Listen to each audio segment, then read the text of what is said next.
નમસ્કાર વિદ્યાર્થી મિત્રો, આજે ધોરણ 11 વિષય અર્થશાસ્ત્ર અને તેની અંદર ચેપ્ટર નંબર 1 અર્થશાસ્ત્રમાં વિષય પ્રવેશ અને એ ચેપ્ટરનો એક ખૂબ જ મહત્વનો પ્રશ્ન અને પ્રશ્નનું નામ છે અર્થશાસ્ત્રના વિષયનું મહત્વ સમજાવો. ફરીથી બોલું છું, આપણો ક્વેશ્ચન છે અર્થશાસ્ત્રના વિષયનું મહત્વ સમજાવો. તો વિદ્યાર્થી મિત્રો, આ જે પ્રશ્ન છે એ પ્રશ્ન પરીક્ષાની અંદર તમને 3 ગુણ માટે ખૂબ જ ઇમ્પોર્ટન્ટ રહેશે. એટલે આ પ્રશ્નોનું વારંવાર પુનરાવર્તન કરવું ખૂબ જ જરૂરી રહેશે. તો હવે આપણે જોઈએ અર્થશાસ્ત્રના વિષયનું મહત્વ જે છે એ અહીં 3 મુદ્દાના સંદર્ભમાં સમજાવવાનો પ્રયત્ન કરેલો છે. તો એ 3 મુદ્દા કયા કયા છે? તો સૌથી પહેલા હું બોલી જઈશ, પછી એને 1 બાય 1 સમજાવવાનો પ્રયત્ન કરું છું. તો સૌથી પહેલું મહત્વ સમજાવ્યું છે વ્યવહારિક મહત્વ છે.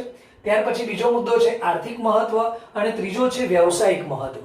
હવે આ 3 મુદ્દાને આપણે 1 બાય 1 સમજીએ. તો પહેલો એક મુદ્દો છે વ્યવહારિક મહત્વ. તો વ્યવહારિક મહત્વનો મતલબ એવો થાય કે અર્થશાસ્ત્ર આપણા જે રોજિંદુ જીવન છે, મીન્સ કે રોજબરોજના જે કાર્યો છે એને પણ કેટલીક વાર અસર કરે છે. કઈ રીતે? તો એ હવે આપણે જોઈએ.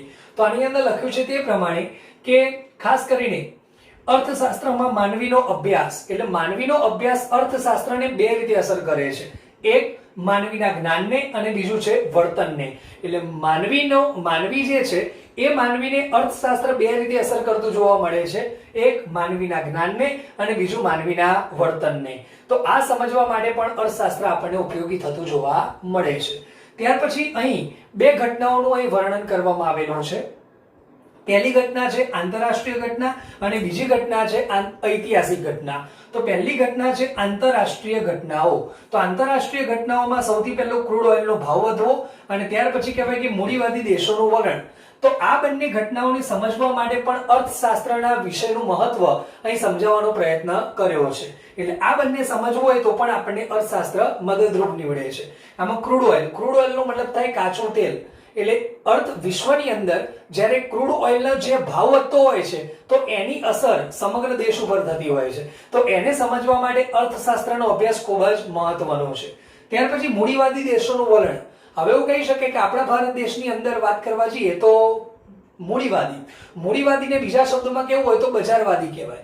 બજારવાદીનો મતલબ એવો કરી શકાય કે બજારની અંદર જે વેચાતી વસ્તુઓ છે તો એ વસ્તુઓના ભાવ કહેવાય કે કોઈ સરકાર નક્કી નથી કરતી, પણ નક્કી કોણ કરે છે? ત્યાંના લોકો કરે છે. એટલે સરકારનો કોઈ પણ જાતનો હસ્તક્ષેપ રહેતો નથી. એટલે મૂડીવાદી દેશો જે છે, મૂડીવાદી જે અર્થતંત્ર છે એને આપણે 2 રીતે સમજી શકાય. એક બજાર તંત્ર પણ કહી શકાય અને એક મુક્ત અર્થતંત્ર પણ કહી શકાય. એટલે આ રીતે મૂડીવાદી દેશોનું વલણ સમજવા માટે પણ અર્થશાસ્ત્રનો અભ્યાસ ખૂબ જ મહત્વનો સાબિત થાય છે.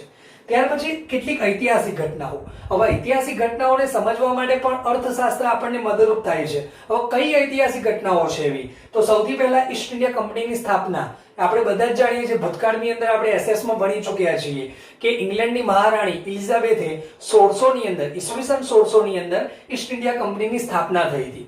ત્યાર પછી વાત કરવા જઈએ અંગ્રેજોનું જ્યારે આપણા દેશમાં જ્યારે શાસન હતું અને ત્યારે કેટલીક રાજકીય ઉથલપાથલો સર્જાઈ હતી. તો આ બંને ઘટનાઓ જે ઐતિહાસિક છે તો આ બંનેને સમજવા માટે પણ આપણને અર્થશાસ્ત્ર ખૂબ જ મદદરૂપ પુરવાર થતું જોવા મળે છે. તો વિદ્યાર્થી મિત્રો, આ થયું વ્યવહારિક મહત્વ. તો આનું એકવાર રિવિઝન કરી લઈએ. અહીં આપણે 3 બાબતો મહત્વની છે, 3 બાબતોની યાદ રાખવાની છે. પહેલી બાબત એ કે અર્થશાસ્ત્રનો અભ્યાસ માનવીને 2 રીતે અસર કરે છે. એક માનવીના જ્ઞાનને અને બીજું માનવીના વર્તનને. ત્યાર પછી આંતરરાષ્ટ્રીય ઘટનાઓમાં પણ 2 બાબતો છે. એક ક્રૂડ ઓઇલનો ભાવ અને મૂડીવાદી દેશોનું વલણ. અને ઐતિહાસિક ઘટનાઓમાં પણ 2 બાબતો છે. એક ઈસ્ટ ઇન્ડિયા કંપનીની સ્થાપના અને ત્યાર પછી અંગ્રેજોના શાસન દરમિયાન રાજ્યમાં થયેલી કેટલીક ઉથલપાથલ. તો આ થયું વ્યવહારિક મહત્વ. ત્યાર પછી વિદ્યાર્થી મિત્રો, બીજો એક મુદ્દો છે આર્થિક મહત્વ. હવે આર્થિક એટલે શું? કે જે નાણાં સાથે જોડાયેલી બાબત કહી શકાય. અને એની આર્થિક પ્રવૃત્તિ એટલે શું? ઓલરેડી આગળના વિડિયો લેક્ચરમાં આપણે એની ચર્ચા કરી ચૂક્યા છીએ. તો એવું કહી શકાય કે માનવીની જે રોજબરોજની જે આર્થિક પ્રવૃત્તિ જે માનવી કરે છે તો તેની ઉપર કેટલીક અસરો થતી હોય છે. જેમ કે વાત કરવા જઈએ બચત અને મૂડીરોકાણ અને ત્યાર પછી આવક અને ખર્ચ. તો આ 4 પરિબળો માનવીને અસર કરે છે. પણ જો તેને સમજવું હોય તો આપણને અર્થશાસ્ત્ર મદદરૂપ થતું જોવા મળે છે. હવે આપણે જાણીએ છીએ બચત અને મૂડીરોકાણ. તો બચતનો મતલબ શું થાય કે આપણે આપણા ઘરની અંદર જે પણ થોડી નાની ઓછા જે નાણાં આપણે બચાવીએ છીએ એને આપણે બચત કહીશું. અને જેટલી બચત આપણે ભેગી કરીશું એ ભવિષ્યની અંદર શું સાબિત થશે? મૂડીરોકાણ. પેલી એક કહેવત છે કે ભાઈ ટીપે ટીપે સરોવર ભરાય, એમ એવું કહી શકાય કે નાની બચત એ ભવિષ્યની અંદર શેનું રૂપ ધારણ કરે છે? મૂડીરોકાણનું સ્વરૂપ ધારણ કરતી જોવા મળે છે. ત્યાર પછી આવક અને ખર્ચ આ પણ બંને જોડાયેલા છે. એટલે જેટલી આવક થશે એટલા પ્રમાણમાં આપણે ખર્ચ કરીશું. તો આ ચાર બાબતો એ એક આર્થિક પ્રવૃત્તિ સાથે જોડાયેલી છે. તો આને સમજવા માટે પણ અર્થશાસ્ત્ર આપણને શું કરે છે? મદદરૂપ થતું જોવા મળે છે. ત્યાર પછી સરકારની આર્થિક નીતિઓને સમજવા માટે અને ત્યાર પછી રોજબરોજના જીવન પર તેની શી અસર પડે છે તે સમજવા માટે પણ અર્થશાસ્ત્ર આપણને શું નીવડે છે? ઉપયોગી નીવડતું આપણને જોવા મળે છે. તો આ મુદ્દાને હું એક્ઝામ્પલની મદદથી સમજાવવાનો પ્રયત્ન કરીશ.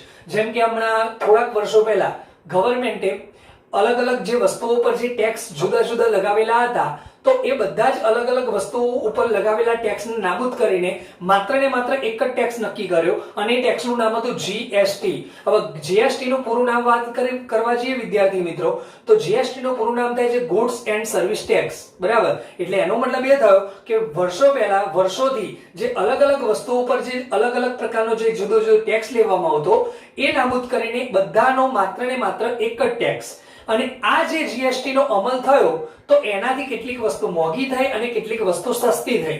તો એની માનવના જીવન ઉપર મીન્સ કે રોજબરોજના જીવન ઉપર શી અસર થઈ તો એ જાણવા માટે પણ અર્થશાસ્ત્ર આપણને શું નીવડે છે? મદદરૂપ નીવડતું આપણને જોવા મળે છે. તો વિદ્યાર્થી મિત્રો, આ થઈ આર્થિક મહત્વની વાત. ત્યાર પછી વાત કરવા જઈએ વ્યવસાયિક મહત્વ. હવે વ્યવસાયિક મહત્વ પણ કહેવાય કે વ્યવસાયિક મહત્વને સમજવા માટે પણ અને સમજાવવા માટે પણ આપણને અર્થશાસ્ત્ર ખૂબ જ ઉપયોગી નીવડે છે. કઈ રીતે જોઈએ આપણે? તેવું કહી શકાય કે માનવી જ્યારે માનો કે જન્મથી લઈને મૃત્યુ સુધી અલગ પ્રકારના નિર્ણયો લે છે અને એ નિર્ણયની અંદર એક મહત્વનો નિર્ણય રહેતો હોય છે જેને આપણે નામ આપીશું આર્થિક નિર્ણય. અને આર્થિક નિર્ણય હંમેશા કોની સાથે જોડાયેલો હોય? તો નાણાં સાથે જોડાયેલો હોય. તો આ નિર્ણય લેવા માટે પણ આપણને અર્થશાસ્ત્રના વિષયનું મહત્વ અહીં ખૂબ જ આપણને જોવા મળે છે. ત્યાર પછી વાત કરીએ તે રીતે કે જ્યારે કોઈ પણ માનવી જ્યારે આર્થિક જગતમાં જ્યારે પગ મૂકે છે ત્યારે એની ભૂમિકા અલગ સમયે અલગ પ્રકારની હોય છે. જેમ કે કોઈક વારે ગ્રાહક બની જાય છે, કોઈક વારે ઉત્પાદક બની જાય છે અને કોઈક વારે શ્રમિક બની જાય છે. એટલે કહેવાનો મતલબ એ છે કે માનવી એક છે પણ અલગ સમયમાં તેની ભૂમિકા કેવી છે વિદ્યાર્થી મિત્રો? અલગ છે. કોઈક વાર ગ્રાહકની, કોઈક વાર ઉત્પાદકની, કોઈક વાર શ્રમિકની. હવે એવું કહી શકાય કે ગ્રાહકનો મતલબ એવો થાય કે નાણાં આપીને વસ્તુ મેળવે છે એટલે ગ્રાહક છે. ત્યાર પછી ઉત્પાદક. હવે ઉત્પાદકને કોની સાથે સંબંધ હોય? તો ઉત્પાદકને કહેવાય કે નફા સાથે સંબંધ હોય. અને શ્રમિકને હંમેશા શેની લાલસા હોય છે? તો વેતનની લાલસા હોય છે. તો આ ત્રણ માનવીના સ્વરૂપને સમજવા માટે, તેના આર્થિક વર્તનને સમજવા માટે આ અર્થશાસ્ત્રનું મહત્વ આપણને ખૂબ જ જોવા મળે છે.